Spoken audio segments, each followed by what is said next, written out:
चलिएगा, तो बात करते हैं आज अपन सुश्रुत संहिता, और अपन जो पढ़ेंगे इसका नाम है आयुर्वेद तत्व संदीपिका। ठीक है। और आयुर्वेद तत्व संदीपिका जो है वो टीका है, हिंदी टीका है, और वो किसने लिखी है? अंबिका दत्त शास्त्री ने लिखी है ना। अपन देखते भी हैं। ठीक है, एक पहली चीज तो ये है। इसके बाद देखिए अगला अपन देखते हैं कि पहला चैप्टर का क्या नाम है ना। सबसे पहले बात करें सूत्र स्थान का पहला चैप्टर, सुश्रुत सूत्र स्थान का पहला अध्याय है वेदोत्पत्ति अध्याय। ठीक है। उसी प्रकार से चरक संहिता की बात की, चरक सूत्र स्थान का पहला चैप्टर जो है वो है दीर्घिज वित्तीय अध्याय, और अष्टांग हृदय का पहला चैप्टर है आयुष काम्य अध्याय। ठीक है, ये थोड़ी थोड़ी चीजें अपने को ध्यान में रखनी है। इसके बाद देखिएगा, इसके बाद अपन आगे चलते हैं। सबसे पहले देखते हैं, देखिए यहाँ पे कि ब्रह्मा स्मृत्वा आयुषो वेदम, कि ब्रह्मा जी ने जो है वो आयुर्वेद का क्या किया? स्मरण किया। तो पूछा जाता भाई आयुर्वेद का उन्होंने क्या किया था? स्मरण किया था। इसलिए वेदों को क्या कहा गया है? अपौरुष से या फिर कृत्र रहित, मतलब एररलेस। कृत्र रहित का मतलब क्या होता है? एररलेस। वेदों को क्या कहा गया है? एररलेस कहा गया है। या फिर अपन कहे आयुर्वेद को क्या कहा गया है? एररलेस कहा गया है ना। पूछा जा रहा है कृत्र रहित जो है वो किसके लिए कहा गया है ना, या फिर आयुर्वेद को क्या कहा गया है? कृत्र रहित माना गया है।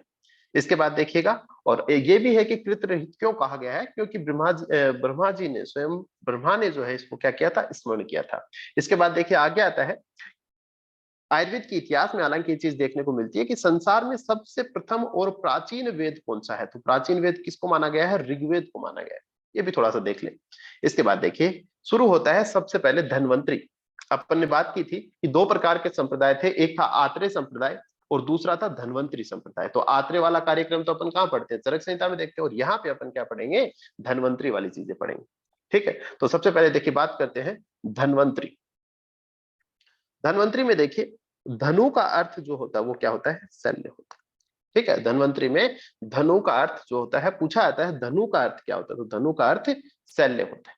ठीक है, इसके बाद देखिए एक चीज और आती है, दो चीजें आती हैं कहने का मतलब कि विष्णु पुराण था एक, कि विष्णु पुराण में अमृत पूर्ण कलश को लिए हुए धन्वंतरी की उत्पत्ति समुद्र से मानी जाती है। तो अपन फोटो देखते हैं ना, उसमें अमृत पूर्ण कलश जो होता है वो लिए रहते हैं। तो बस इतना ध्यान रखना है, धन्वंतरी की उत्पत्ति कब हुई थी? समुद्र मंथन के समय हुई थी। और जब अपन उत्तर स्थान शुरू करेंगे, मतलब सुश्रुत संहिता की जो दूसरी मोटी वाली बुक है उसको पढ़ना शुरू करते हैं, उत्तर तंत्र, तो उसका जो पहला अध्याय जब अपन पढ़ेंगे वहां पे बताई है निमि की उत्पत्ति। ठीक है, निमि की उत्पत्ति बताइए। तो निमि की जो उत्पत्ति हुई वो मृत देह के मंथन से होती है, और धन्वंतरी की उत्पत्ति जो है वो समुद्र मंथन से होती है। ठीक है, इसके बाद देखो, इसके बाद में श्लोक आता है अथ खलु भगवन। देखिए इसमें सबसे पहले चीज आती है, पहली चीज आती है काशीराजम दिवोदासम। ठीक है, तो काशीराज दिवोदास जो है वो किसको कहा जाता है? तो वो धन्वंतरी के लिए शब्द यूज में लिया जाता है। दूसरे शब्दों में कहे, धन्वंतरी का पूरा नाम था काशीराज दिवोदास धन्वंतरी, ऐसे था। ठीक है, तो पूछा जाता काशीराज दिवोदास किसके लिए है? धन्वंतरी के लिए है। जिस प्रकार से अपन ने कहा था भाई आत्रेय के कितने शिष्य थे? आत्रेय के 6 शिष्य हुए थे। अपन ने कहा था अपराजित है भेलसार करके अपन ने याद किया था। उसी प्रकार से धन्वंतरी के जो शिष्यों की बात करेंगे वो दो प्रकार से देखेंगे। 7+5 अपन पढ़ते हैं। आपसे पूछे धन्वंतरी के कितने शिष्य थे, तो आपको 7 ही बताने। ठीक है, 7 थे। आत्रेय कितने थे? 6 थे। अब देखिए थोड़ी चीजें पढ़ते हैं कि सर्व देवताओं में श्रेष्ठ महर्षियों के समुदाय में प्रिवेष्टित अपने आश्रम में विराजमान काशीराज दिवोदास भगवान धन्वंतरी को औपधन्यव, वेतरण, औरभ्र, पोषकलावत, करवीर्य, गोपुर रक्षित, सुश्रुत आदि ऋषि प्रश्न करने लगे। तो इनके ऋषि तो ये, इनके शिष्य तो यही थे। याद रख सकते हैं उप्स के बीजी, है ना। उप्स कब्ज, जैसे कॉन्स्टिपेशन हो जाते हैं अपने को तो बोलते हैं उप्स कब्ज हो गया है, फिर कॉन्स्टिपेशन। तो के बी जी से याद रखना, उप्स के बी और जी। ठीक है, तो देखिए एक ओ से क्या हो जाएगा? औपधन्य हो जाएगा, दूसरे से हो जाएगा औरभ्र, और पी से पोषकलावत, एस से हो जाएगा सुश्रुत, और के से हो जाएगा करवीर्य, और ये बी से वेतरण याद रख लेना, है ना। और जी से हो जाएगा गोपुर रक्षित। तो ये तो वो थे। लेकिन देखिए श्लोक के लास्ट में लिख दिया सुश्रुत पर भृतय, है ना। पर भृतय, पर भृतय का मतलब होता है, पर भृतय का मतलब होता है आदि बोलते हैं ना। जैसे यहाँ पे देखो लिखा है ना, सुश्रुत आदि ऋषि प्रश्न करने, तो आदि का मतलब हो गया कि ये तो मुख्य थे और कुछ और भी थे। तो कहा कि भी कुछ और कौन से थे, तो देखिए आगे लिखा है कि भोज, निमि, कांकायन, गार्गे, गालव आदि का प्रवृत्ति से ग्रहण किया होता है। ठीक है, इनका जो है वो प्रवृत्ति जो लास्ट में लिख दिया है इन्होंने, इसका मतलब ये है कि ये दो चार और भी थे, लेकिन पूछा जाए विशेष कौन से थे तो ये थे। पूछा जाए प्रवृत्ति के साथ कौन से हैं तो 7+5 तो टोटल 12 हो गए। हालांकि इस प्रकार से पूछा नहीं जाता है, मैं बता रहा हूँ है ना अपनी तरफ से, है ना। तो 7+5 आपको थोड़ा ध्यान रख लेना है। ठीक है, तो ये कौन से हो गए, भोज, निमि, कांकायन, गार्गे, गालव। अच्छा, इनका यूज क्या होता है, देखो क्वेश्चन बन के आ जाएगा और उसमें आ जाएगा कि भाई निम्नलिखित में से कौन से धन्वंतरी के शिष्य नहीं है। ठीक है, अब एक दो तो यहां से उठा लेंगे, औपधन्य और वेतरण उठा लिया, एक यहां से उठा लिया, मतलब गार्गे उठा लिया, और एक आपको लिख देंगे हारित कर दिया। ठीक है, अब आप क्या यहाँ पे गार्गे देखोगे भी वो 7 तो अपन ने उप्स के बीजी में तो नहीं था गार्गे वाला, तो इस प्रकार से थोड़ा कंफ्यूजन हो सकता है। इसलिए जो है, अब गार्गे थे तो इन्हीं के शिष्य थे ना, तो ऑप्शंस में थोड़ी दिक्कत आ सकती है, इसलिए जो है इनको भी थोड़ा सा देख लेना है, देखेगा। अब यहाँ पे अपन शुरू करते हैं। सबसे पहले देखो लिखा है, शारीर मानस आगंतुक व्याधि विविध वेदना अभिघातो उत्तुतान। कहा कि शरीर मानस और आगंतुक रोगों से अनेक प्रकार की पीड़ा से दुखित तथा मित्र भृत्य धन आदि वस्तुओं के होने से अनाथ होते हुए भी अनाथों की तरह तड़पते और विलाप करते हुए मनुष्य को देखकर हमारे मन में पीड़ा उत्पन्न होती है। इसलिए सुख को चाहने वाले उन रोगियों के रोगों को नष्ट करने के लिए तथा अपने प्राणों की रोग आदि को से रक्षा करने हेतु सर्वसाधारण प्रजा की हित कामना से आप द्वारा उपदिश्यमान आयुर्वेद शास्त्रों को हम सुनना चाहते हैं। तो ये सारे शिष्य उनको ये बात बोलते हैं। कुछ याद नहीं रखना, बस ये लाइन थोड़ी सी देख लेना, पूछा जा सकता है ये रेफरेंस वाइज की कहां से है। ठीक है, बाकी पूछते नहीं है। अब देख लीजिएगा, इंपॉर्टेंट चीज अपनी आती है। सबसे पहले अपन बात करेंगे रोग भेदों की। ठीक है, अब यहाँ पे देखो आपको कौन कौन सी चीजें याद रखिए। विमर्श की बात है, जितना अपन चरक संहिता में विमर्श को टिक लगा रहे थे उतना अपन यहाँ पे विमर्श को अंडरलाइन नहीं करेंगे, लेकिन जो भी अपन विमर्श में पढ़ेंगे वो अपने को याद कर लेना है। ठीक है, चलिएगा। सबसे पहले अपन बात करते हैं रोग भेद।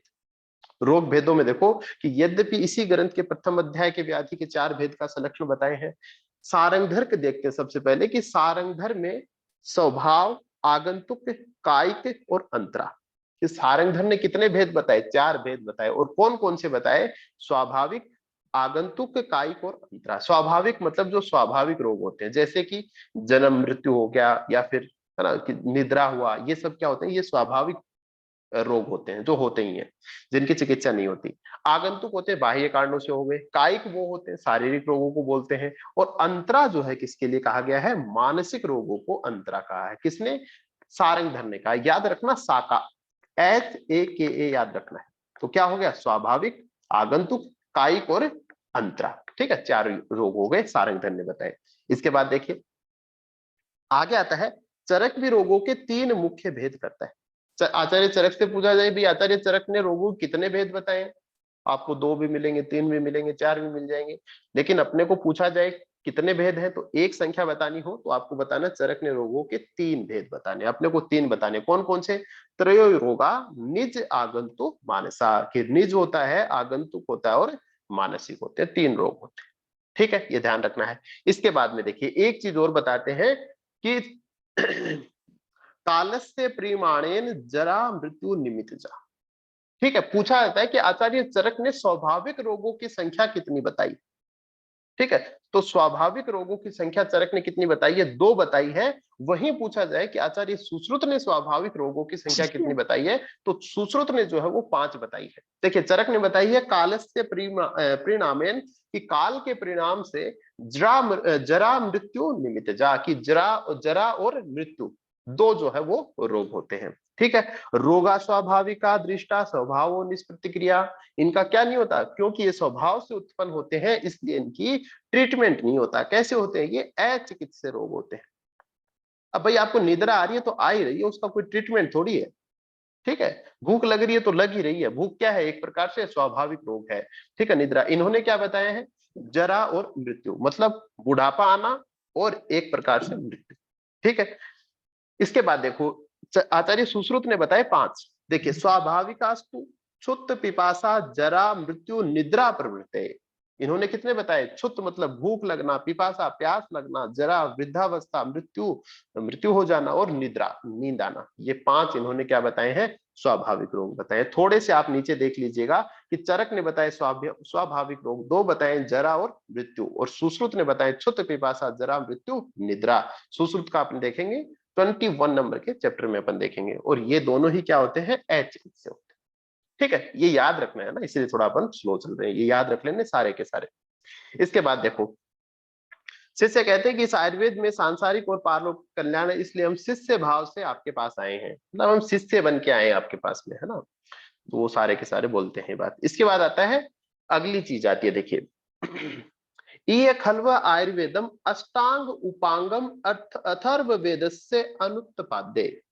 क्या कह रहा है कि आयुर्वेद जो है किसका है, 8 इसके क्या होते हैं, भाग होते हैं, और क्या है, उपांगम अथर्व वेद से। किसका उपांग है, अथर्व वेद का उपांग है। तो आयुर्वेद किसका उपांग है, अथर्ववेद का उपांग है। कितने भाग होते हैं, अपन पहली साल से सबसे पहले अष्टांग हृदय में पढ़ते हुए आए हैं, काय बाल ग्रह उद्वांग शल्य दृष्टा ज्रावृषाण। तो इस श्लोक अपन शुरू से ही याद करते आ रहे हैं। तो आयुर्वेद के कितने अंग है भाई, 8 भाग कर दिया आयुर्वेद के।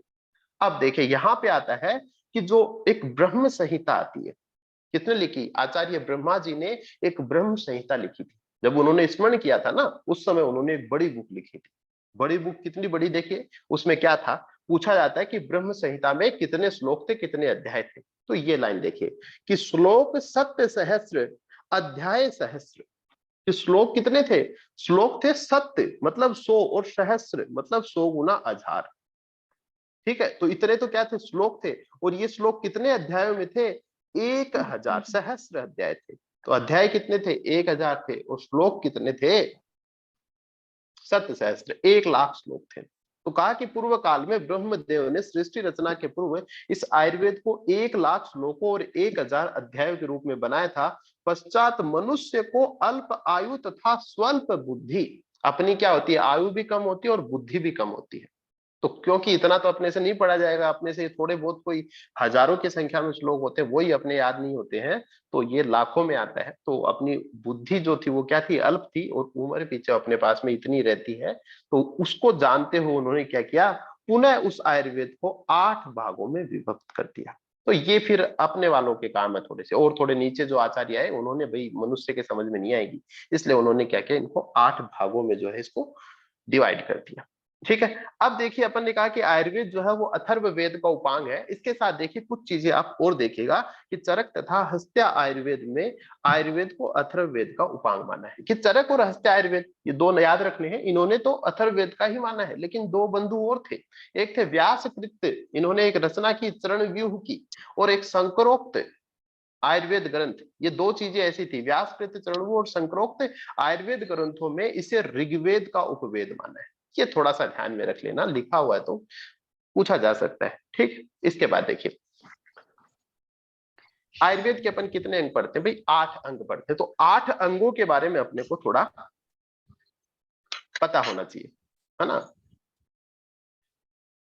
8 अंगों के बारे में अपने को थोड़ा सा पता होना चाहिए। देखिएगा इसमें आता है कि शल्य शाला के काय चिकित्सा, भूत विद्या, कौमार वृत्ते, अगध तंत्र, रसायन तंत्र, वाजीकरण तंत्रमिति। देखिए जो भी व्यक्ति थे, चरक ने कहा तो सबसे पहले उन्होंने क्या कर दिया, काय चिकित्सा को पहला कर दिया, क्योंकि वो क्या थे, काय चिकित्सा प्रधान थे। सुश्रुत हुए तो उनको क्या, शल्य प्रधान थे, तो उन्होंने क्या कर दिया, शल्य को प्रधानता दे दी। तो इस प्रकार से इनके प्रधानता के क्रम में, तो सुश्रुत में, सुश्रुत संहिता में सबसे पहले कौन है, शल्य है। पूछा जाता है कि आचार्य सुश्रुत ने काय चिकित्सा को कौन से स्थान पे रखा है, तो तृतीय स्थान पे रखा है। आचार्य चरक ने शल्य को कहां रखा है, तृतीय स्थान पे रखा। ठीक है, तो ये सारी चीजें अपने को ध्यान रखनी है। ठीक है, तो थोड़ा सा अपन यहाँ पे देख लेते हैं, सारा अपन देखेंगे एक एक को, कि शल्य शाला के काय चिकित्सा, भूत विद्या, कौमार वृत्ति, जो अगध तंत्र है उसको आचार्य चरक ने विश्व गर्भ वेरोधिक प्रशमन कहा है। ठीक है, ये थोड़ा सा ध्यान रखना है। इसके बाद देखिए इनका जो सीक्वेंस है वो इसी प्रकार से आपको याद में रखना है। तो आचार्य सुश्रुत का सीक्वेंस आप याद रख सकते हो। सशक, सशक किसको बोलते हैं, खरगोश को बोलते हैं ना। तो याद रखना, ससा का भूको अरवा, कि जो सशक है, जो खरगोश है, वो क्या है, भूखा है। भूको याद रखना, भूखो नहीं, भूको याद रख लेना। और अरवा, तो उसको क्या देना, अरवा एक चावल होता है। तो सशक क्या है, भूखा है, तो उसको अरवा चावल होता है, वो उसको खिला दीजिए। ठीक है, तो इस प्रकार से आप थोड़ा याद रख सकते हो, वैसे भी 2-3 बार बोलोगे तो याद हो जाएगा। और आचार्य चरक ने थोड़ा सा उल्टा बोल दिया, इन्होंने कसास विभू कोरवा। ठीक है, तो इनका थोड़ा ऐसे याद है, तो ये थोड़ा सा आप देख लोगे तो आपके याद हो जाएंगे। इसके बाद देखिए एक एक करके अपन थोड़ा पढ़ लेते हैं। डेफिनेशन हालांकि सभी को याद रहती है, याद की हुई है। तो पहले क्या होता था भाई, जैसे प्रैक्टिकल में अपन जा रहे हैं तो उस समय क्या है, जैसे शल्य तंत्र का प्रैक्टिकल, और अपन कुछ भी पढ़ के नहीं गए हैं, तो प्रैक्टिकल जो एग्जामिनर जो प्रैक्टिकल ले रहा होता है तो वो बस यही बोलता है लास्ट में परेशान होके कि भाई आप जो है वो शल्य तंत्र का जो परिभाषा का श्लोक है वो सुना दीजिए और जाओ। इसलिए सभी लोग इसको तो सामान्यतः याद कर ही लेते हैं। देखिए तो उसी प्रकार से शल्य का लिखा है कि तत्र शल्यम नाम विविध तृण काष्ठ पाषाण पांशु लोह लोष्ट अस्थि बाल नख पूया श्राव दुष्ट व्रण अंतर्गर्भ शल्य उदाहरणार्थम यंत्र शस्त्र छार अग्नि परिधान व्रण विनिश्चय अर्थस्य। ठीक है, तो ये जो है किसकी है, ये शल्य तंत्र की परिभाषा है। यहां से प्रश्न पीजी में नहीं पूछे जाते हैं। अपने को पता होना चाहिए कि शल्य तंत्र की जो परिभाषा का जो श्लोक है वो कौन से अध्याय में है, वो सूत्र स्थान के पहले अध्याय में। उसी प्रकार सालाके की बात करें तो ये क्या होता है भाई, ऊर्ध्व जत्रुगता नाम रोगाणाम श्रवण नयन वदन घ्राण आदि संस्कृता नाम। तो सालाके में क्या होता है, अपन ऊर्ध्व जत्रुगत व्याधियों की बात करते हैं कि आयुर्वेद के जिस अंग में जत्रु के ऊर्ध्व भाग स्थित कान नेत्र मुख नासिका आदि में होने वाले रोगों की शांति का वर्णन किया गया हो, तथा सलाका यंत्रों के स्वरूप तथा प्रयोग की विधि का वर्णन किया गया हो, उसे क्या कहते हैं, सालाके तंत्र कहते हैं। लेकिन जो लोग फाइनल ईयर का एग्जाम देंगे, अभी यूजी वाले हैं, उनको जो है ये दोनों याद रख लेने हैं। ठीक है, इसके बाद अगला आता है काय चिकित्सा। तो जिस प्रकार से इनके इसी प्रकार से काय चिकित्सा का भी होता है। अब जैसे काय चिकित्सा हुआ, इनका अपने को याद रहता है, अपन श्लोक पढ़ लेते हैं, याद भी कर लेते हैं, लेकिन अपने को पता नहीं रहता है। जब तक अपन सुश्रुत संहिता नहीं पढ़ते तब तक ये नहीं पता होता है कि इसकी लोकेशन कहाँ पे है, रेफरेंस कहाँ पे है।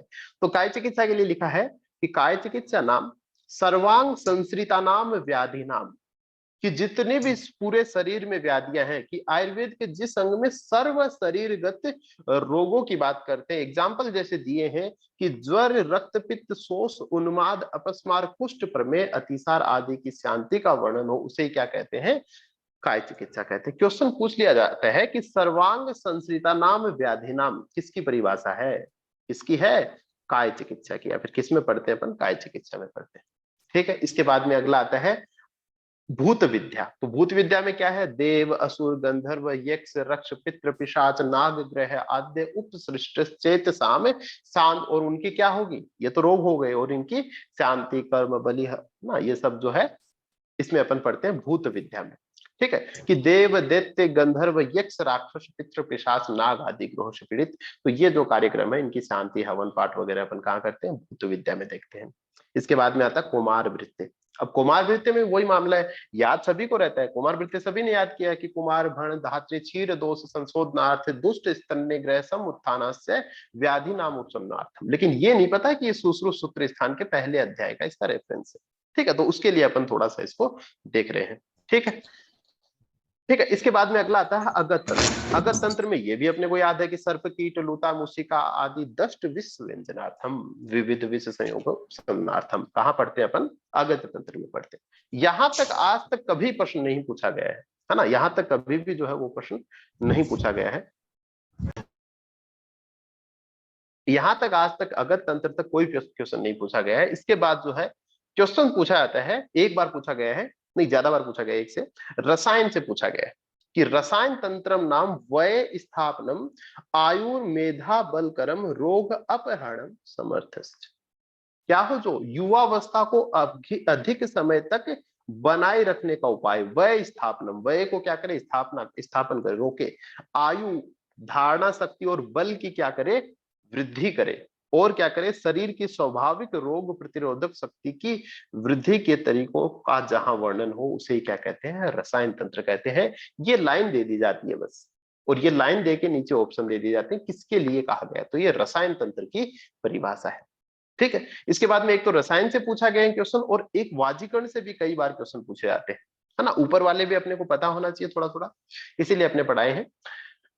इसके बाद देखिए कि वाजीकरण तंत्रम नाम अल्प दुष्ट क्षीण विशुष्क रेत साम आप्यायन प्रसादो उपचय जनन निमित्तम पर हर्ष जमनम अर्थ।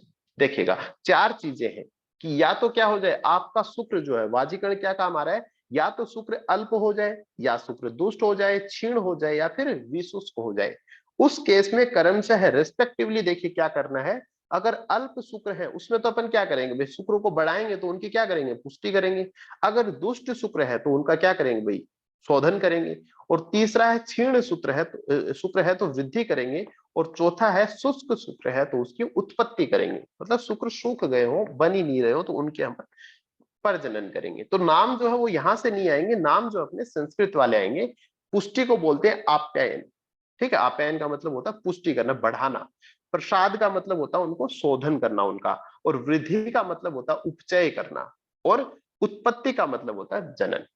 ठीक है, देखिए थोड़ा सा अपन यहाँ पे देखते हैं कि अगर सिचुएशन जो है अल्प शुक्र वाली होती है तो आप्यायन करेंगे, है ना। तो ए याद रख लेना है, ए अल्प शुक्र है तो आप्यायन करना। यहां से क्वेश्चन डायरेक्ट पूछा जाता है, तो ए हो जाएगा, है ना। दूसरा है दुष्ट शुक्र।